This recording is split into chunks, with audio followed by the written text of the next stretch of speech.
If you wake up feeling puffy, inflamed, or foggy, your lymphatic system might be asking for help. Today, we're going to talk about simple ways to support your lymph flow and help your body feel better. Let's get started. Welcome to Chronic Illness Moms. If you're more than just a tired mom, I'm talking trying to make it through the day without crashing by noon while raising neurodivergent kids, you're not alone. I'm Ashley, a wife, mom, and certified health coach. I have lived with autoimmune disease and flare-ups that made everyday life feel harder than it should. After years of pushing through and burning out, I learned how much stress, poor sleep, and nervous system overload were driving my symptoms. Everything changed when I started building small, realistic habits that actually supported my body instead of fighting it. In this podcast, you'll learn simple habits that help you to feel better. So pop in your earbuds and take a break from the chaos. It's you time. Hey friend, welcome back. So we know that your lymphatic system is one of the most important systems in your body. It plays a role in your immune health, in your detoxing, in inflammation, in fluid circulation, but unlike the circulatory system, it doesn't have a pump like the heart. So your lymphatic system depends on movement and also body rhythms to circulate that lymph fluid. So when lymph flow slows down, the body can start to feel really sluggish. You might notice that you feel more fatigued. You might notice pain in certain places. You might notice more brain fog or inflammation. And for moms that are dealing with chronic illness, chronic symptoms, anything like that, supporting the lymphatic system can be a really important piece of feeling better. So before we talk about ways to support it, it can sometimes help to recognize some of the common signs that people notice. You might notice puffiness in your face or under your eyes. You might notice swollen fingers, ankles. You might be feeling really inflamed or heavy. You might be feeling tired all the time. You might be having brain fog. And something that I have noticed is like random aches and pains as well. Because the lymphatic system helps move fluid and also regulate inflammation, when it slows down, that the body can start to feel a little bit sluggish or stagnant, like I mentioned earlier. But the great news is that it responds really well to simple daily habits. One thing that I have noticed in kind of like dealing with chronic illness and stuff like that and talking to people who deal with chronic illness is that a lot of times women feel like their bodies just feel stuck. They feel inflamed, they feel heavy. And sometimes that missing piece isn't another supplement. Sometimes the body just needs help moving fluid and supporting circulation. So supporting the lymphatic system can help your body to release stagnation and then also support your detox pathways. And that's something that we really need to think about, especially if you're ever considering detoxing, is are your detox pathways open first? Because if not, that's where you're going to have those really bad symptoms when you start trying to detox. And your lymphatic system is one of those. Okay, so let's talk about a few different ways that you can support lymphatic flow. The first one is dry brushing. Dry brushing is just using natural bristle, like a natural bristle brush basically, to gently stimulate lymphatic flow. So when you do this, you're always brushing towards the heart, and this is helping movement through the lymph. It's helping to encourage that movement through the lymph vessels. Many people like to do this before showering. Whenever I do it, I typically will do it before getting in the shower. Just keep in mind, and you can watch videos on this, but we're always brushing towards the heart.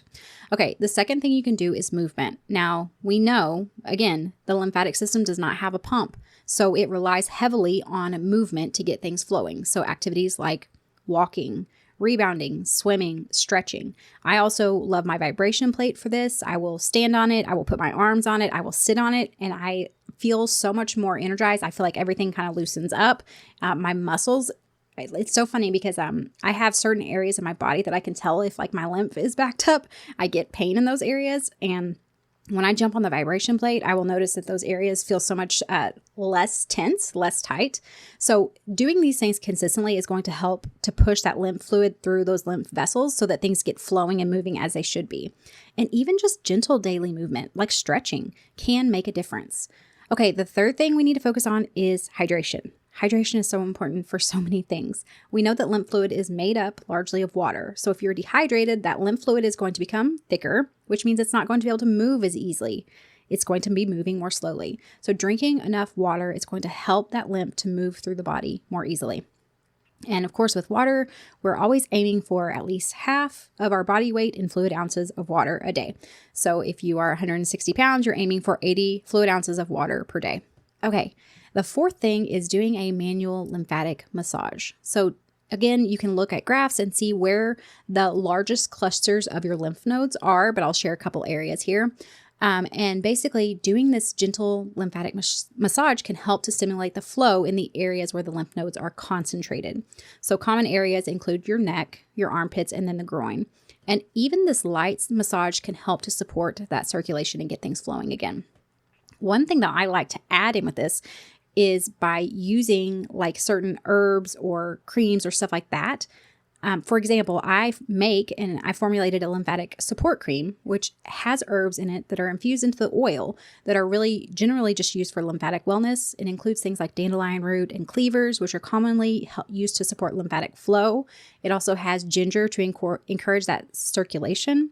And then it has calendula to help soothe the skin and also for that lymphatic system health. I also have some essential oils in there like grapefruit, geranium, and black pepper, which are often used to help in circulation support blends. So I will tell you, and like I mentioned earlier, I have these certain areas on my body that I know when my lymph gets backed up, they tend to hurt. That is what I will do. I will grab my lymphatic cream and I will do a massage on myself in those areas to kind of get all that flowing. And it's so interesting to me whenever I do the manual massage, combine it with this cream that has all of these herbs and these oils that are helping to support my lymphatic system. It's crazy how that pain will ease and I will get improvement. You know, it's one of the creams that one of my boys, if he ever has any kind of digestive issues, he tells me, I want the cream. And it's because of the same thing. Whenever his tummy's hurting him or he's having some issues with that, I just rub that cream on him, of course, following the following a clockwise motion, because you do have to be careful when you're massaging the abdomen. And I will, it's so interesting because he will get relief with that. We will do that in a heating pad, and a lot of times he gets relief. And so when we can combine that massage with some kind of a lymphatic support cream and do that together, it can be really, really great at encouraging lymphatic movement. Now, if you guys are interested in that product, I will have it linked down in the show notes below too. Okay, and then the last thing we can do is looking at our foods that we're eating. So what can our diet consist of that can be supportive of our lymphatic system? Obviously, we already mentioned water. We know that's going to be very important, but some anti-inflammatory foods like leafy greens or avocados or nuts can also be helpful in supporting circulation and then that inflammation balance, which is very important when we're looking at lymphatic health. Okay, so we're talking again about those Power 9 that we talk about in my one-on-one coaching, those 9 foundational areas of health that are going to influence how your body heals and it functions every single day. So when we're looking at the goal of feeling better, keeping up with our kids, feeling like ourselves again, we want to support these 9 areas with small daily choices that help the body to regulate, to detox, and then also to have more energy. So we look at a few different things, and as we're looking at this episode, what can we do in those Power 9 and how does it impact our health? So we know that movement obviously is going to support that exercise habit because the lymphatic system doesn't have its own pump. Like I said, it's going to rely on the body movement. So things like walking, stretching, rebounding, gentle exercise is going to help to circulate that lymph and then clear out waste from the body. We obviously know that hydration, it impacts so many things. If you're having joint pain, it can help to lubricate your joints.